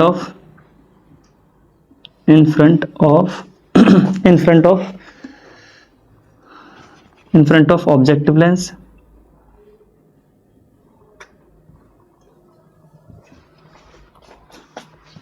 It makes its image at v distance, which is real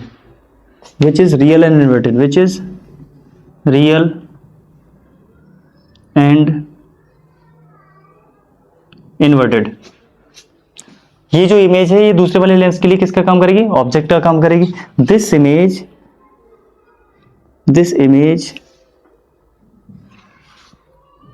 works as an object for eyepiece lens.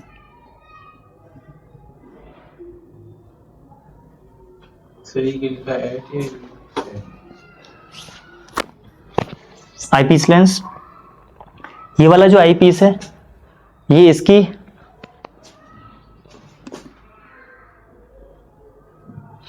Due to our adjustment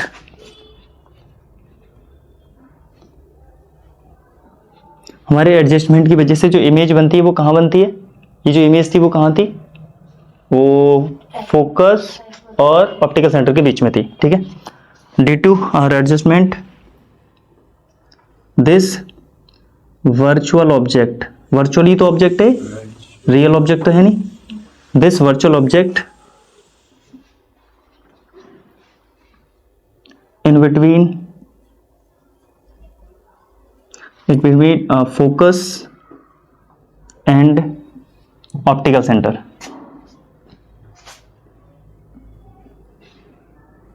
Optical center of eyepiece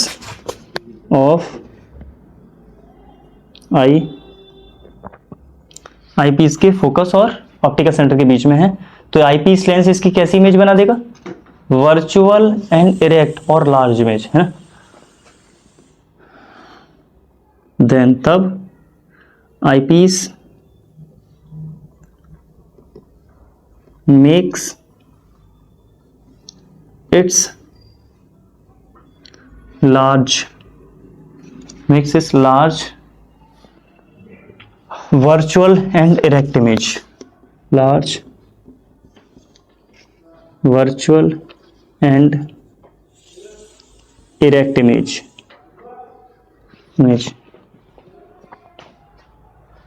This is the final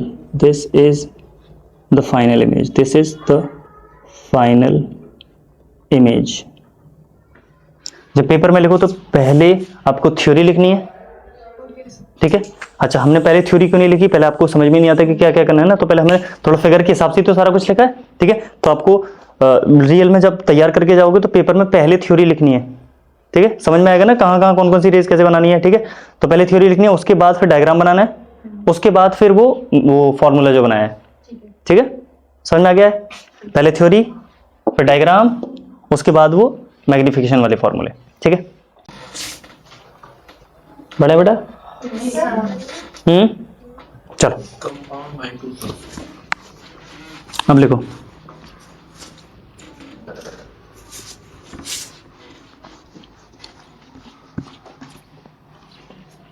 next heading डालो, terrestrial telescope. Terrestrial telescope ये microscope था, वो microscope था, बड़ा बना रहा था ना, और आगे छोटा ऑब्जेक्ट था. ऑब्जेक्ट छोटा होता तो पास आगे वाला जो लेंस होता है वो छोटा होता है ना. ये दूर की चीजों को देखेगा, ये दूर की चीजों को देखेगा, बता रहे हैं. हाँ इसको हटा रहे हैं, ये दूर की चीजों को देखेगा तो आगे वाला वो छोटी वाली चीजों को देखता है. वो माइक्रोस्कोप था। अब जो बनाएंगे ये दूर की चीजों को देखेगा, तो दूर की चीजों को देखेगा तो आगे वाला जो लेंस है इसका छोटा होना चाहिए, बड़ा, ताकि ज्यादा से ज्यादा रेज आए। आगे वाला बड़ा हो गया आगे वाला बड़ा होना चाहिए। सर। क्या बोलते हैं जिसकी पहले बड़ा था सिंपल माइक्रोस्कोप, अब वो तो अकेला लेंस था यार, वो तो ऐसे ऐसे छोटा मोटा करने के लिए होता है, वो थोड़ी सी इमेज बड़ी बनाता है। वो जैसे अभी उसमें होता है ऐसा लिखिए क्या है स्केल? शांत रहो।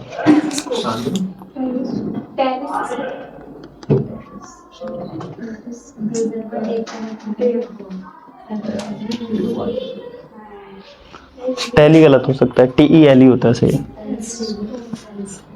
टेरिस्टेरियल टेरिस्टेरियल टेरिस्टेरियल टेलीस्कोप, ठीक है। देखो याद रखना, टेलीस्कोप और माइक्रोस्कोप में सिर्फ एक ही डिफरेंस आपको सेव कर सकता है ना, कि ऑब्जेक्ट छोटा देखना बड़ा देखना। टेलीस्कोप है तो दूर का देखोगे, तो ज्यादा रेस चाहिए, कम आती है, ज्यादा रेस चाहिए, तो आगे वाला लेंस बड़ा बनाओगे छोटा, यही फर्क होता है बस। इसमें आगे वाला लेंस बड़ा बनेगा, ठीक है। चलो इंस्ट्रक्शन से भी पता चलता है सर। चलो देखो, चलो कोशिश इधर देखो बेटा, चलो। अच्छा, क्योंकि अब की बार ये ऑब्जेक्ट की तरफ रहेगा तो इसको ऑब्जेक्टिव लेंस बोलेंगे, ठीक है। वो आंख की तरफ रहेगा, आई पीस वो हो जाएगा ऑब्जेक्टिव, ऑब्जेक्टिव लेंस। ये वाला जो होगा अब की बार आई पीस होगा, मैं ऊपर लिखूंगा इनको।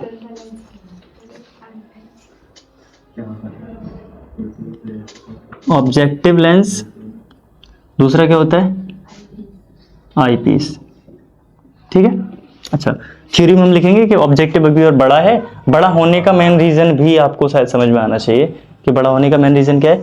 बड़ा होने का मेन रीजन है कि आगे से ज्यादा रेस हम ला पाए इसमें, ठीक है। चलो ठीक, अब क्योंकि ऑब्जेक्टिव लेंस है इसको मैं O से दिखाऊंगा और इसको मैं इसका E से दिखाएंगे, ठीक है।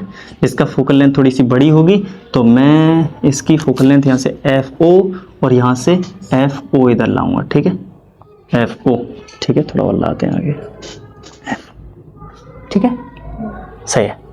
अब हम पैरेलल रे लेकर आते हैं, इन्फिनिटी से आएंगी ना रे, तो इसका फोकस, अब सुन तो लो। हाँ, इसका फोकस यहाँ आएगा, यहाँ इसका फोकस यहाँ आएगा, यहाँ आएगा थोड़ा सा यहाँ, ठीक है, FE, और इसका इधर भी FE, ठीक है।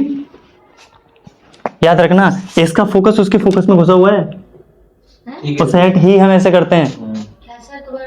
देखो बताते हैं, देखो हमें ये पता है कि इसकी इमेज इसकी फोकस पे बनेगी, है ना, और ये वाला अब यहाँ पर इमेज बन जाएगी और वो इमेज इसके लिए ऑब्जेक्ट का काम करेगी।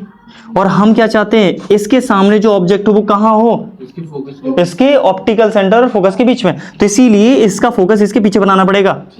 बात समझ में आ रही है, ठीक है। चलो, तो ध्यान रखना, ऐसे मत कर देना कि FE वाला इसका है, FO वाला उसका हो गया, नहीं, इसका उधर है उसका इधर है, ठीक। चलो, तो हम पहले लेकर आते हैं। तो हमें कुछ यहाँ इमेज बनानी है, इमेज खुद से हिसाब से सेट करना है यहाँ, ताकि इसके बराबर भी बने। तो हम रे इस तरीके से लेकर आएंगे, पहला रे लेकर आनी है ऐसे, ठीक है। तो एक और पहले ले लिया और टकराने के बाद फोकल पॉइंट पे मिल जाएगी ऐसे, ठीक है। Any doubt? हाँ, पैरेलल, अरे इन्फिनिटी से तो पैरेलल आती है ना। अब तो सूरज चांदों को देख रहे हैं हम, तो इन्फिनिटी से पैरेलल ले जाएंगे, ठीक। चलो, वेरी गुड।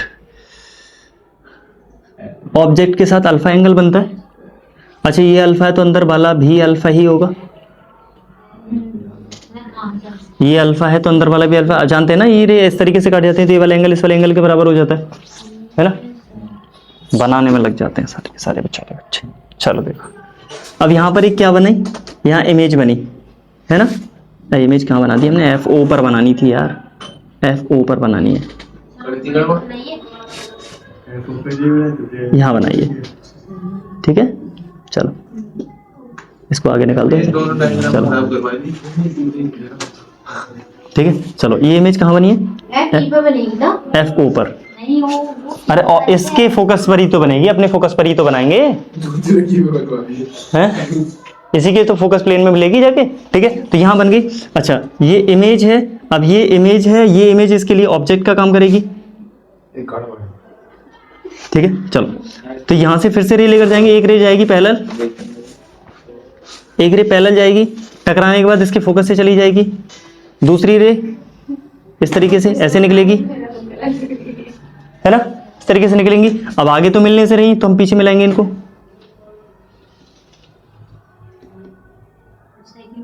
वो आगे सोचता नहीं है। ठीक है, बनाने की कोशिश करें जरा, देखो जरा, सुनो बेटा। यहाँ पर अच्छा इमेज यहाँ बनी है, तो यहाँ पर एक एंगल बना होगा बीटा, यहाँ अल्फा बना होगा या बीटा बना होगा, ठीक है। तो थोड़ा थोड़ा इनमें से tan अल्फा और tan बीटा निकालना है जरा आप। तो यहाँ से देखो इस वाले ट्रायंगल में यहाँ लिख दूँ m, लिख दूँ इसका नाम लिख दूँ, इसका तो नाम पता है FO है, इसका O है, अब सही है, ठीक है। तो कौन से वाले ट्रायंगल में, triangle O FO and M, तो लिखेंगे इन ट्रायंगल MOFO। कौन से वाले ट्रायंगल में, इस वाले ट्रायंगल में मैं लिखा लूंगा tan अल्फा। tan क्या होता है, P अपॉन B, tan क्या होता है P अपॉन B, तो tan अल्फा P परपेंडिकुलर ही हो जाएगा, यानी MFO upon P upon V, यानी यहाँ से यहाँ तक की डिस्टेंस, यहाँ से यहाँ तक की डिस्टेंस, यहाँ से यहाँ तक की डिस्टेंस को क्या बोलूंगा मैं, यहाँ से यहाँ तक की डिस्टेंस को क्या बोलूंगा, यहाँ से यहाँ तक की डिस्टेंस FO, यहाँ से यहाँ तक की डिस्टेंस सही है ना FO, अरे यहाँ से तक FO है ना, तो FO सही है। अब क्योंकि एंगल छोटा है तो मैं alpha equal MFO upon FO लिख सकता हूँ, ठीक है।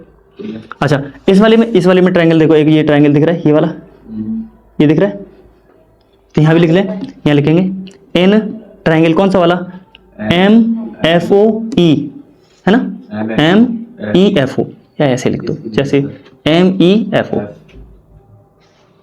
सही है। इस ट्रायंगल में tan बीटा निकालो यहाँ से बेटा, tan क्या होता है P अपॉन B, tan क्या होता है P अपॉन B, तो परपेंडिकुलर हो जाएगा ये वाला MFO अपॉन बेस क्या हो जाएगा, बेस यहाँ से यहाँ तक की डिस्टेंस। अच्छा यहाँ से यहाँ तक की डिस्टेंस को क्या बोलेंगे, FO, पता क्या बोलेंगे, यहाँ से यहाँ तक की डिस्टेंस, अरे कैसे F ही तो यहाँ है, अरे U डिस्टेंस है यहाँ से यहाँ तक, इसके लिए तो ऑब्जेक्ट है, इसी के लिए तो फोकस पे बनी थी, इसके लिए तो ऑब्जेक्ट है यहाँ, ठीक है। तो ऑब्जेक्ट U, अब UE या UO, E का है तो UE, ठीक है चलिए, ठीक है, यहाँ तक क्लियर है। अब मैग्निफिकेशन निकालते हैं ना, मैग्निफिकेशन M क्या होता है, M होता है बीटा अपॉन अल्फा, हाँ भाई M क्या होता है बीटा अपॉन अल्फा, यहाँ से बीटा निकाल दो यार, बीटा कर दो इसको, तो बीटा इक्वल हो जाएगा MFO अपॉन UE, ठीक है। तो M इक्वल बीटा की जगह क्या लिख देंगे, बीटा की जगह लिखें MFO upon UE, MFO upon UE upon alpha की जगह MFO upon FO, MFO upon हाँ, तो पलट जाएंगे, तो M इक्वल मैं पलट के लिखा देता हूँ MFO upon UE into FO upon MFO, इससे कट जाएगा, तो M इक्वल लिखेंगे FO अपॉन UE, सर यहाँ पे 1 बचेगा, वहाँ 1 बचेगा। चलो शांत रहो, इतना क्लियर है ना। अब इसकी दो कंडीशंस बनेंगी, क्या, नॉर्मल एडजस्टमेंट और हाँ ठीक है, तो इसको इधर उठा लाऊं, यहाँ उठा लाएं बेटा, जब ये हुआ करे तो मत किया करो, है ना, बीच में टाइम मिलता है वो कटेगा पार्ट, तो वहाँ कर लिया करो और उंगली कर लिया करो, ठीक है, खुजली कर दिया करो एक दूसरे के भी, ठीक है। तो M equal FO upon UE, ठीक है। दो केस बनेंगे, एक बनेगा नॉर्मल एडजस्टमेंट के लिए,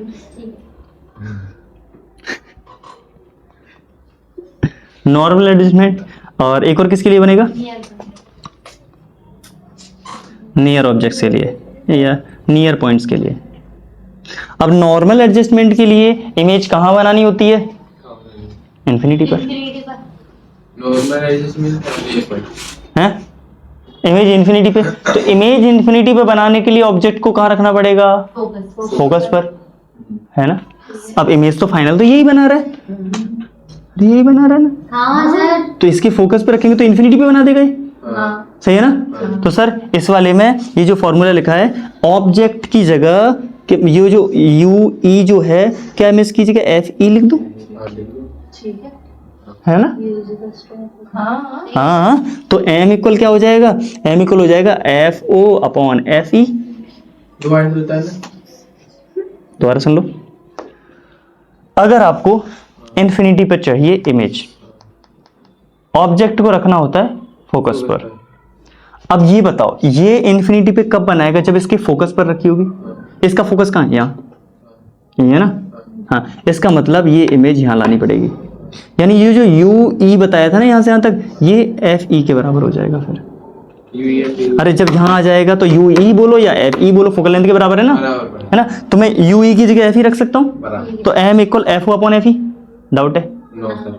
हाँ, चलो इसको देखते हैं।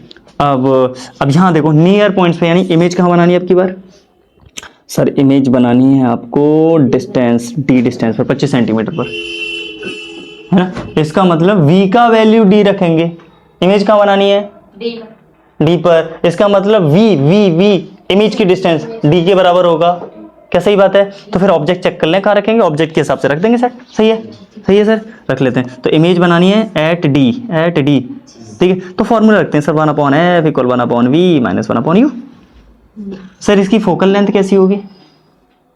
इसकी फोकल लेंथ पॉजिटिव होगी, कॉन्वेक्स है, बिल्कुल। होगी कितनी, एफ ओ या एफ ई? एफ ई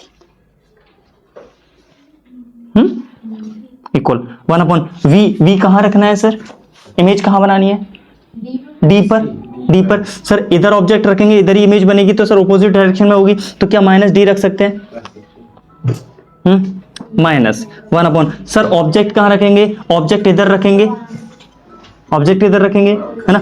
ऑब्जेक्ट ये बताओ, इससे रख रहे हैं ना, तो यू ई रखेंगे, ऑब्जेक्ट यू ई होगा, है ना? क्योंकि ऑपोजिट डायरेक्शन में, तो सर माइनस का यू ई होगा। अरे अगर ऑब्जेक्ट यहाँ रखेंगे तो रेज ऐसे ही तो जाएंगी, है ना? और ऐसे ही तो काउंट करते हैं, अरे ऑप्टिकल सेंटर से तो मेजर करते हैं, तो नेगेटिव हो जाएगा वो, ठीक है? सही है ना? सॉल्व करें सर, हमें किसकी वैल्यू चाहिए? यू ई की वैल्यू आ जाएगी, तो हम यहाँ पुट कर देंगे, है? चलो निकाल के देखो sir, 1 upon F E equal, ये माइनस का 1 upon D, minus minus plus हो जाएगा 1 अपॉन यू ई। इसको इधर उठा लाएं, यहाँ सॉल्व कर लें थोड़ा सा।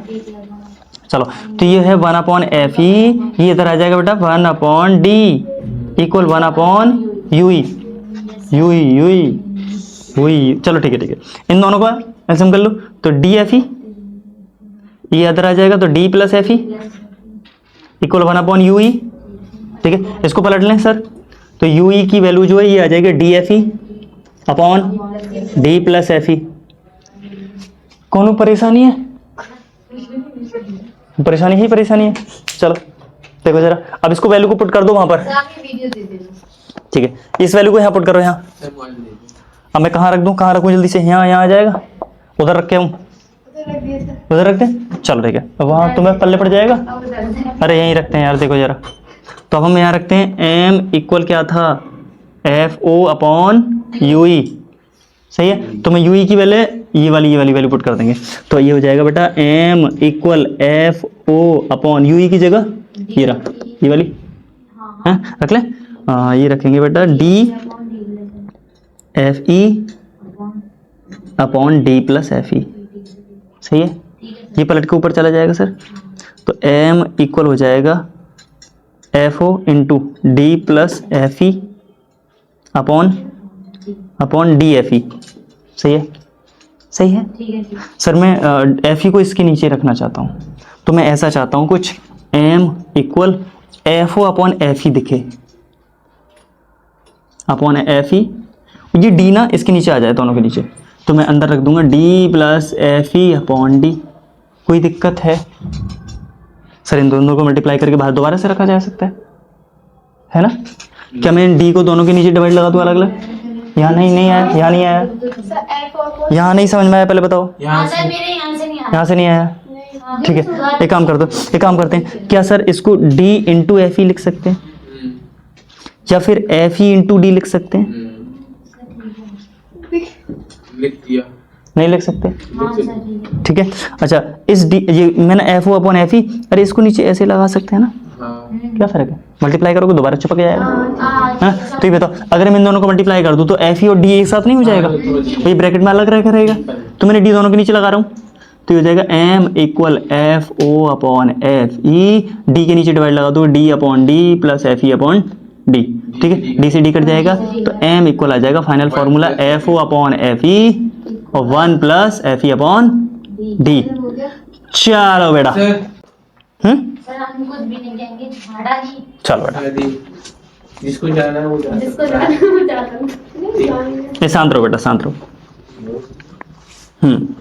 अब इसमें ना एक दिक्कत है बेटा, इसमें इस वाली में ना एक दिक्कत है। एक फायदा ये है बेटा कि ना बहुत अच्छी इमेज बनाता है, क्लियर इमेज बनाता है ना, और इसका ना ध्यान से सुनो, इसका एक चीज बड़ी, रेजोल्यूशन बड़ा सही है। रेजोल्यूशन मतलब ये चीजों को ना बिल्कुल ऐसे, अगर कहीं क्लस्टर ऑफ स्टार्स हैं,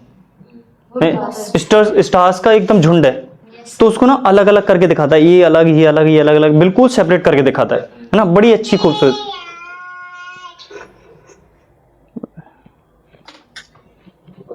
थोड़े डिसेंट हो जाओ यार, चलो सुनो, तुम्हें अच्छा लगता होगा बस। चलो भाई सुनो ध्यान से, तो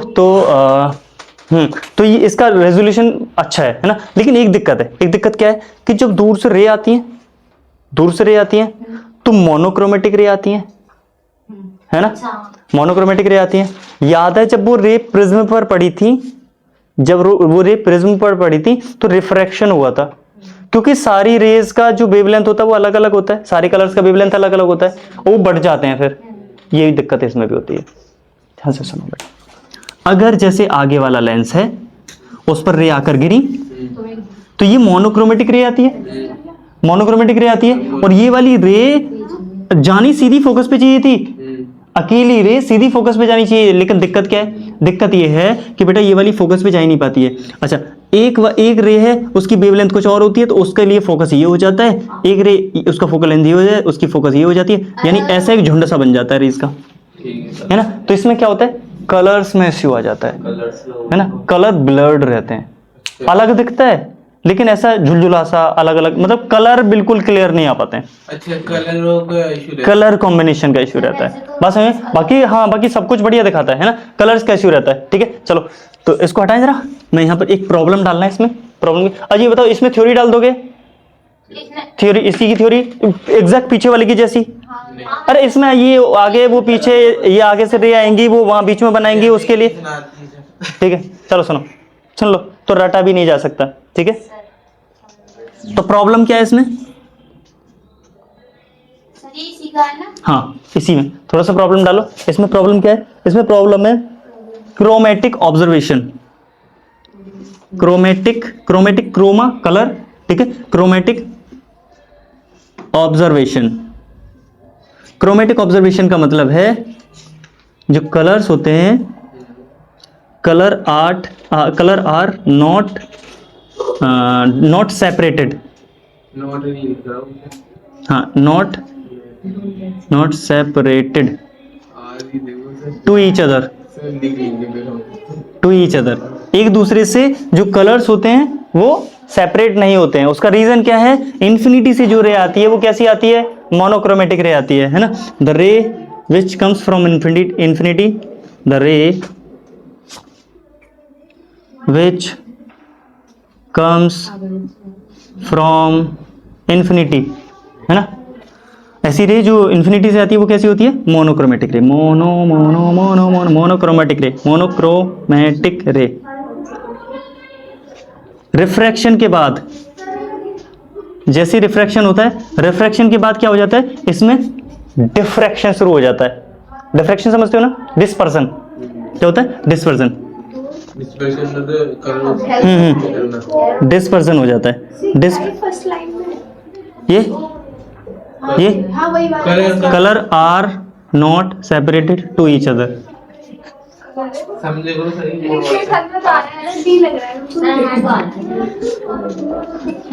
colour are not separated to each other, tense. इतना क्लियर है? डिस्पर्सन होता है जिसकी वजह से कलर क्लियर नहीं हो पाते हैं। तो इसके लिए हम एक और टेलीस्कोप लेकर आए। ठीक है, यानी हम दिक्कत क्या है इसमें? दिक्कत है रिफ्रैक्शन से, यानी किसी में भी रिफ्रैक्शन कराएंगे तो ये दिक्कत तो आएगी कि भैया क्योंकि वो रे ऐसी हैं, इन्फिनिटी से आ रही हैं, तो सिंपल सी बात है जब भी रिफ्रैक्शन होगा तो क्योंकि सबकी वेवलेंथ अलग अलग है तो कलर का इशू आएगा, ठीक है। तो फिर हम एक ऐसी टेलीस्कोप बनाई जो हम रिफ्लेक्शन पर बेस्ड बनाएंगे उसको। किस पर? रिफ्लेक्शन पर बेस्ड। इसको हटा दें, हटा दें, चल। तो एक और टेलीस्कोप का नाम लिखो, लिखो reflecting telescope, reflecting telescope, reflecting telescope, reflecting telescope. बात क्लियर है? Reflecting telescope. अब ध्यान से सुनो, ये कैसे काम करती है, सुनो बेटा। ये मैंने एक बड़ा सा पाइप बनाया, बहुत बड़ा पाइप नहीं, बहुत बड़ा एकदम ऐसा, जहां से बहुत सारी रे आ जाए, बहुत सारी रे आ जाए। अच्छा, हाँ, बहुत सारी बीम ऑफ लाइट आ जाए इसमें, ठीक। ये बीम ऑफ लाइट नहीं है, ये तो खोखला है। हाँ हाँ हाँ, और इसके पीछे मैंने बड़ी हाई क्वालिटी का मिरर लगाया, कॉनकेव मिरर लगाया, ठीक है। सुनना, कॉनकेव मिरर लगाया, ठीक है। हाँ, नहीं रे नहीं है ये बेटा, ये ऐसे समझो, ये ऐसा डब्बा है अभी, ठीक है। हाँ, इसमें से रे आएंगी, इसमें से रे आएंगी, ठीक है। तो मैं अभी इसको नहीं बना रहा हूँ, अभी फिलहाल समझो। यहाँ से इन्फिनिटी से रेज आएंगी, ठीक है। होता क्या है, यहाँ से इन्फिनिटी से जो रे आती हैं पैरेलल आती हैं, आप जानते हैं। इन्फिनिटी से रे आएंगी, पैरेलल आएंगी, ठीक है। अच्छा, पैरेलल रे आने के बाद जैसे ही टकराती हैं तो कहाँ जाती हैं? फोकस की तरफ। इसका कहीं तो फोकस होगा, ठीक है। तो तुरंत भागी भागी जाएंगी किसकी तरफ? फोकस की तरफ। तो अगर ये फोकस पर मिल गई तो क्या बना देंगी? इमेज बना देंगी फोकस पर, ठीक है। तो मैंने इसको बीच में से थोड़ा सा तोड़ा, यहां से तोड़ दिया, ठीक है। ये रियल में इतना ही होता है, ओके, क्या इतना ही होता है बस, होल कर दिया, ठीक है, इतना होता है, ठीक है। अब सुनना बेटा, अब ये अगर रे मिल जाती तो यहाँ पर इमेज बन जाती और इमेज पॉइंट साइज होती। मुझे पॉइंट साइज थोड़ी नहीं बनानी है, मुझे तो क्लियर इमेज थोड़ी सी बड़ी बनानी है, ठीक है। तो मैं क्या करूंगा, मैं यहाँ पर जैसे मिल रही होंगी, मिलने से पहले एक प्लेन सरफेस ला के रख दूंगा यहाँ पर,